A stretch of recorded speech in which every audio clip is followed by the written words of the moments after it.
ang kalabang dapat kilalanin. Mahilig ka bang manood ng horror movies? Mahirap mang i-prove ang positive effects of being frightened.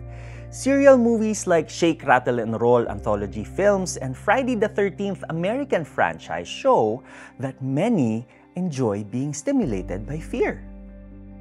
Alam nyo, sa Biblia ay maraming horror stories na mababasa. Isa rito ay nangyari sa lugar ng Efeso, kung saan ay gumawa ng mga himala si Apostol Pablo. May mga taong nagdala ng panyo o damit ni Pablo sa mga may sakit at sila ay gumaling at napalayas ang masasamang espiritu mula sa kanila. Kaya hanga sila sa mga himala. May mga Hudyo rin na nagpapalayas ng mga masasamang espiritu. At dahil kilala si Pablo for using the name of Jesus Christ in healing and deliverance, ginaya siya ng mga ito. Kasama rito ang 7 anak na lalaki ni Esceva, isang high priest ng mga Hudyo. They exploited the desperate need of the people. Subalit sinagot sila ng masamang espiritu. Kilala ko si Jesus, kilala ko rin si Pablo. Ngunit sino ba kayo? At sila'y nilundag ng lalaking sinasapian ng masamang espiritu.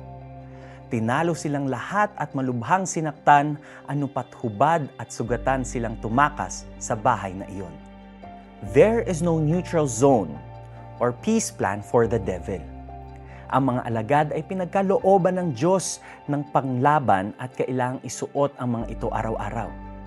Sinturon ng katotohanan, baluti ng katuwiran para sa dibdib, sandalyas ng pagiging handa sa pangangaral ng magandang balita ng kapayapaan, ang pananampalataya bilang panangga, ang helmet ng kaligtasan at ang tabak ng Espiritu.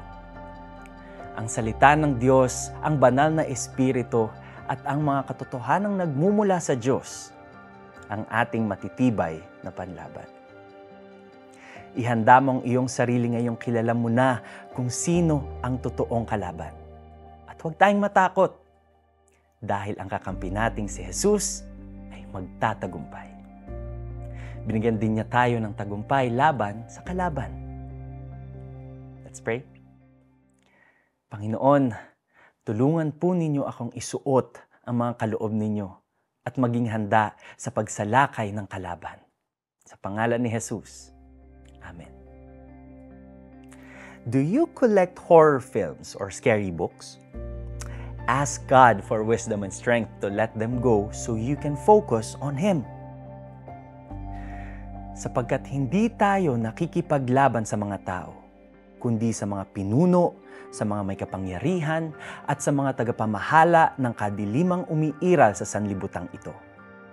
Ang mga hukbong espiritual ng kasamaan sa himpapawid.